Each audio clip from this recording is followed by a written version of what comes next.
कभी सोचा है कि दुनिया के किसी एक कोने में हुई कोई घटना आपके हमारे घर का बजट कैसे बिगाड़ सकती है? आज हम एक ऐसी ही कहानी को समझने जा रहे हैं। एक ऐसी कहानी जिसमें एक छोटी सी चिंगारी ने पूरी दुनिया में तहलका मचा दिया और एक बहुत बड़े ग्लोबल क्राइसिस को जन्म दे दिया। तो आज का हमारा ये पूरा विश्लेषण बस इसी एक सवाल के इर्द गिर्द घूमेगा।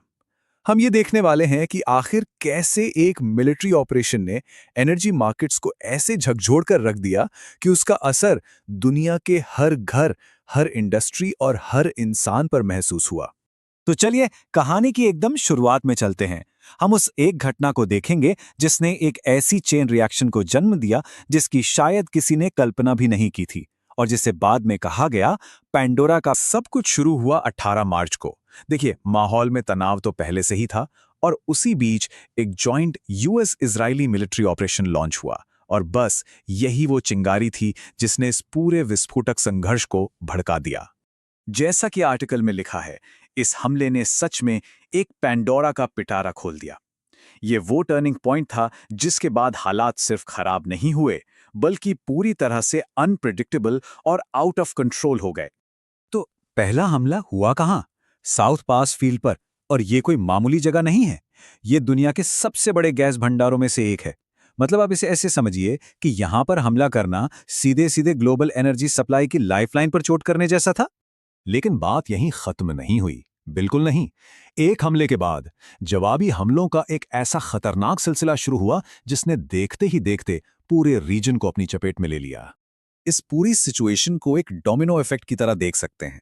एक शुरुआती हमला हुआ, उसके बाद जैसे को तैसा वाले हमलों का दौर चला और देखते ही देखते जो एक छोटा सा टकराव था वो एक बहुत बड़े रीजनल कॉन्फ्लिक्ट में बदल गया।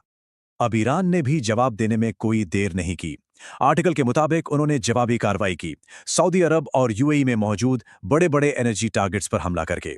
और हम सब जानते हैं ये दोनों ही इस इलाके के सबसे बड़े तेल उत्पादक हैं। और फिर वो हुआ जिसका पूरी दुनिया को डर था। ईरान ने स्ट्रेट ऑफ हॉर्मुज की नाकाबंदी कर दी। ये एक ऐसा कदम था जिसने पहले से ही उबल रहे फ्यूल क्राइसिस की आग में मानो घी डालने का काम कर दिया। तो इस मिलिट्री कॉन्फ्लिक्ट का असर अब सीधा दुनिया भर की इकोनॉमी और आम लोगों की जेब पर पड़ने वाला था। चलिए अब बात करते हैं उस इकोनॉमिक शॉक की जो सबने महसूस किया। देखिए, स्ट्रेट ऑफ हॉर्मुज इतना अहम क्यों है ये समझना बहुत जरूरी है।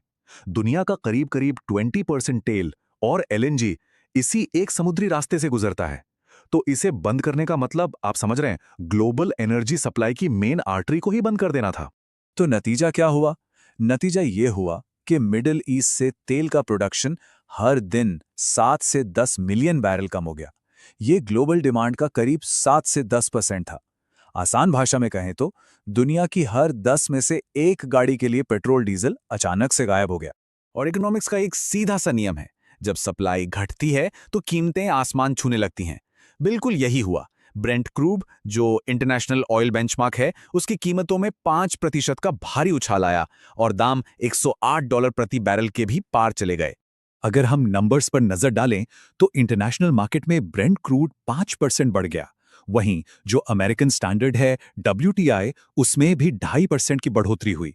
ये आंकड़े साफ साफ दिखाते हैं कि दुनिया भर के मार्केट इस क्राइसिस को लेकर कितने परेशान और कितने घबराए हुए थे। तो जब पूरी दुनिया इस आग की लपटों में घिर रही थी, क्या कोई इसे बुझाने की कोशिश कर रहा था? चलिए अब उस हिस्से को देखते हैं जहां सिचुएशन को कंट्रोल करने की कोशिशें तो हुईं, पर सवाल यही है कि क्या वो काफी थीं? यूएस एडमिनिस्ट्रेशन ने इस आग को बुझाने के लिए कुछ कदम तो उठाए, जैसे उन्होंने सप्लाई बढ़ाने के लिए फॉरेन फ्लैग्ड वेसल्स को फ्यूल ले जाने की परमिशन दे दी। और तो और वेनेजुएला की सरकारी तेल कंपनी के साथ भी कुछ टेम्परेरी डील्स की, ताकि मार्केट में तेल की जो कमी है उसे थोड़ा बहुत पूरा किया जा सके। लेकिन इन सारी कोशिशों के बावजूद आर्टिकल में एक शक जताया गया। असल में बात यह थी कि सप्लाई और डिमांड के बीच जो गैप बन गया था ना, वो इतना बड़ा था कि उसे इन छोटे मोटे उपायों से भरना लगभग नामुमकिन सा लग रहा था। और अब हम इस पूरी कहानी के उस हिस्से पे आते हैं जो एक अनसुलझे सवाल की तरह आज भी दुनिया के सामने खड़ा है, और इसके वो नतीजे जो आज भी महसूस किए जा रहे हैं। आर्टिकल का जो निचोड़ है वो थोड़ा निराशाजनक है।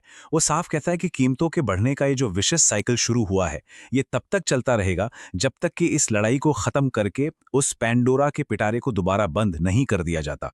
इस ग्लोबल क्राइसिस का असर सिर्फ इकोनॉमी पर ही नहीं रुका, बल्कि इसका गहरा असर डोमेस्टिक पॉलिटिक्स पर भी पड़ा। अमेरिका में पेट्रोल पंपों पर बढ़ती कीमतों ने आम लोगों में जबरदस्त गुस्सा भर दिया।